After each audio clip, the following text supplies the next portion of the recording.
ভেজাল মুক্ত যেটা শুটকি শুটকি দুই ধরনের হয়, একটা হয় কারেন্টের আর একটা হয় আপনার অর্গানিকভাবে যেটা রোদে শুকায়।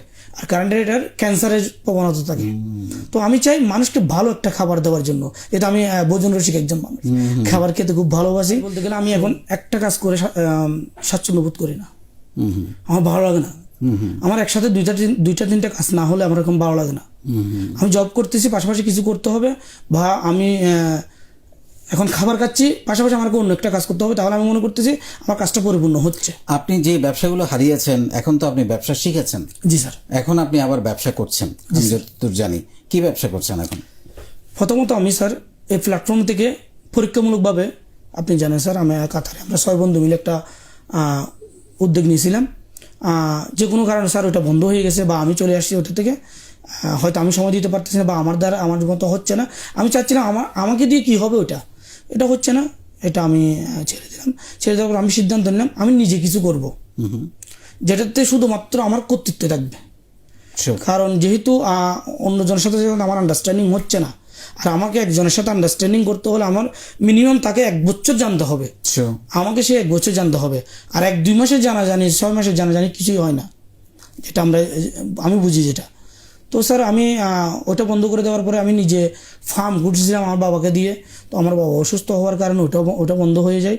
তারপর আমি আমার এক রিলেটিভ দিয়ে সোনালী মুরগির ফার্ম করছি, দেশি মুরগির ফার্ম করছি। এটা প্রবাসে থাকা অবস্থায় ভালোই আমি ওখান থেকে রিটার্ন পাইছি, আর্ন ভালো হয়েছিল আমার। সো এখন আমি নিজ উদ্যোগে আমার কিছু মৎস্য প্রজেক্ট আছে। তারপরে আমার একটা ইলিশ মাছের বুট আছে। তারপরে আমার একটা গাড়ি আছে পার্টনারে। এগুলো হচ্ছে আমার 2জন পার্টনারে। যেহেতু প্রবাসে থাকি, আমার এখন প্রবাস নির্ভর করতে হয়। তো আমি চাচ্ছি না তাকে বেতন দিয়ে কাউকে রাখতে, সে নিজে করুক। হ্যাঁ, আমি চাচ্ছি আমার সাথে যে থাকুক সে আমি পরীক্ষিতভাবে রিলেটিভের মধ্যে আমি রাখছি, একজন পার্টনার হিসেবে থাকুক। তারপরে সে তারটাও ভালো করে চিন্তা ভাবনা করবে। তো এগুলো হচ্ছে সবগুলো আমার রোজগারের টাকা দিয়ে।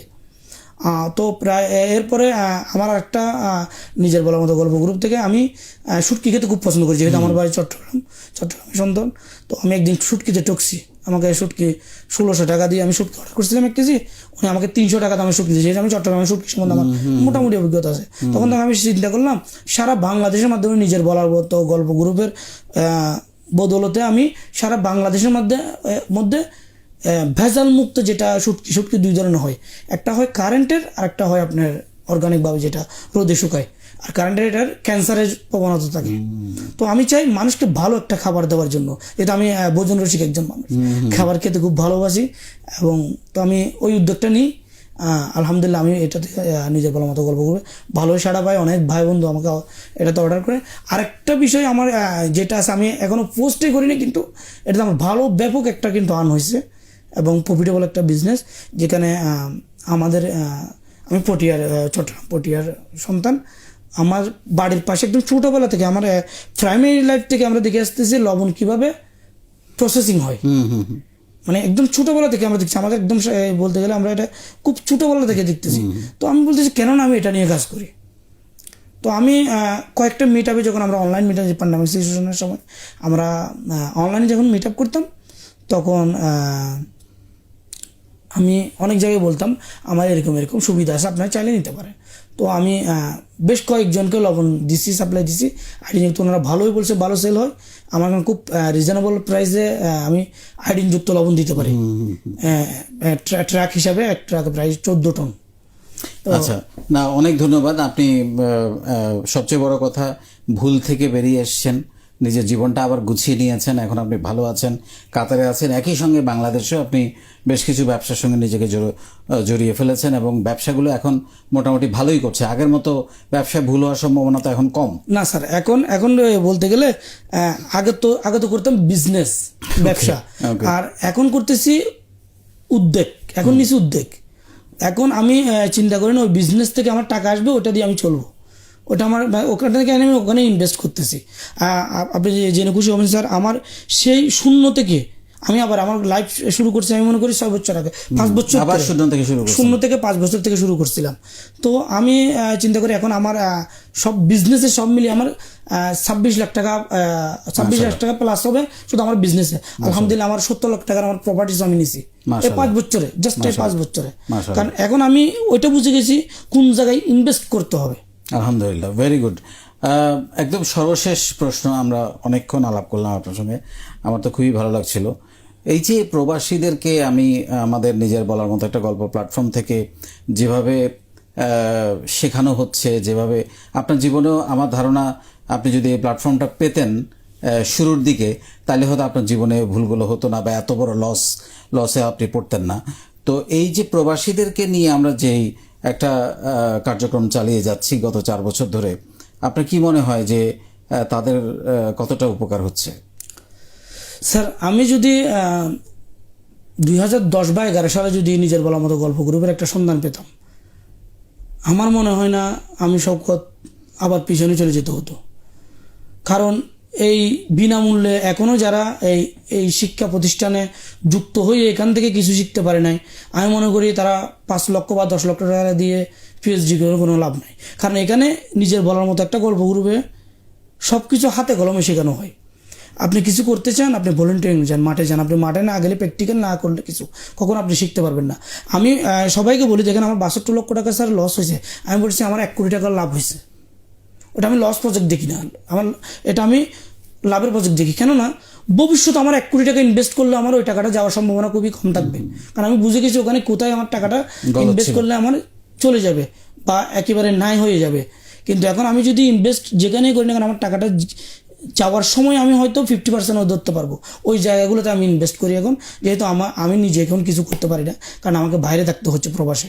তো আমি আশা করতেছি ইনশাল্লাহ 2025-এর মধ্যে ইনশাল্লাহ আমি দেশে ভালো একটা কর্মসংস্থান, আমি অলরেডি আমার খামারের জন্য আমার একটা বিশাল একটা উদ্যোগ আছে, আমার একটা পেজ আছে যেটার মাধ্যমে আমি মৎস্য সাপ্লাই দিই আপনার, সেটা হচ্ছে MS এগ্রো প্রজেক্ট। তো এখানে আমি বিরাট একটা ফার্ম করার আমার প্ল্যান আছে স্যার। ওটা আমার নিজে, ওটার নামে আমার অর্থায়নে, আমার নিজস্ব অর্থায়নে প্রায় একটা ল্যান্ডও কেনা হয়েছে আমার নিজের, ওখানে একটা খামার দিব। এরকম আমার একটা স্বপ্ন আছে, ওই খামারে 20 থেকে 50 জন লোক কাজ করবে। শওকত আলী, আপনাকে অসংখ্য ধন্যবাদ। আমরা অনেকক্ষণ আপনার সঙ্গে আজকে গল্প করলাম, আমার তো খুবই ভালো লেগেছে।